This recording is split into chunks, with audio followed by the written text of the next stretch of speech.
Having looked at the underappreciated psychological factors in talent development, this video will focus on the often overused and overappreciated methodology of using biological indicators as primary talent identifiers, at the expense of the other factors covered in my earlier videos. Practitioners often look for the biggest, tallest, fastest and strongest player in youth talent development.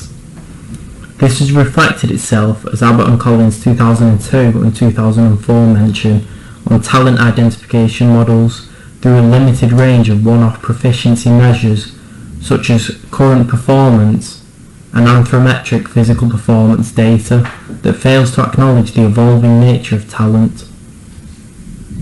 Malin in 1994 and Hirost 2009 elaborated further on this non-linear evolution of talent and highlighted how maturity can impact performance and selection of children within sports. So why is maturation such an important part of biological talent identification? According to Bedard and Dewey 2006 and Watty et al. 2007, relative age effect, or RAE for short, is commonly used to account for selection bias in chronologically grouped children within sports. The inevitable chronological grouping of children as they enter the education system has been shown to create significant cognitive and physical differences in children who are born just before or after the academic cut-off date. The importance of these academic cut-off points, say Mush and Gordan 2001, is that being relatively older within sport allows the potential for a developing athlete to demonstrate a performance advantage at early identification points.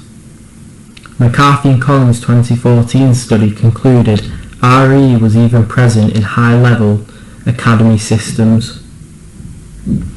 According to Cobley et al. 2009, RAE is most evident in team sports such as football and rugby. Helson et al. 1998 explained how RAE becomes more pronounced as selected athletes gain access to better coaches, equipment and facilities. This is known as the Matthew effect by Merton 1968, in which expectations produce changes in achievement. Peterson et al. 2017 study of relative age effect in alpine skiers concluded athletes born early in a cohort are selected based on physical maturity, and that the relatively younger athletes only have a chance of selection if they are early maturing athletes, according to Gorski et al. 2016 and Muller et al. 2016. Athletes born in the later quartiles are less likely to be selected and will not have the same access to training facilities and to skilled coaches or to participation in various competitions, according to Shaw et al. 2009 and Helsan et al. 1998. This in turn may lead to a loss of talents in the later adult elite sports because of dropout in the teenage years. With such a flawed system in age group categorization, what other options do we have to create a fair talent identification system in which younger players aren't missed?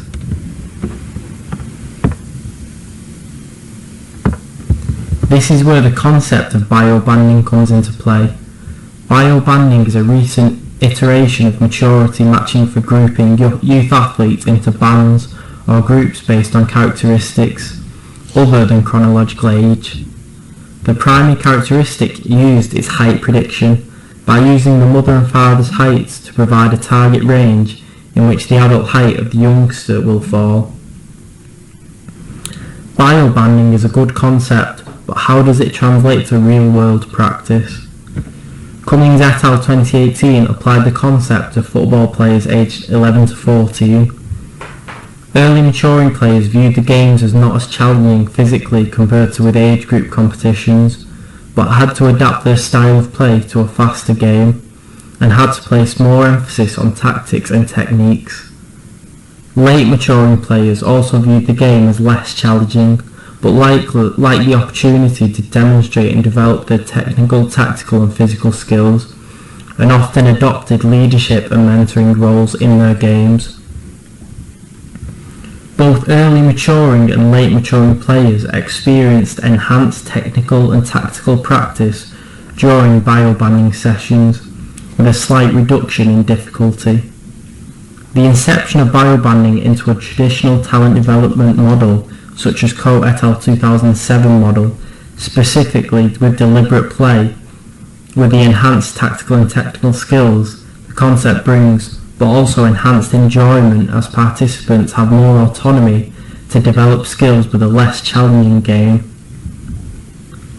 My sixth and final video will summarise the concepts I have covered in my last 5 videos and critically analyse each concept's interdependency on the others, and how these talent development initiatives don't always coincide in a positive light.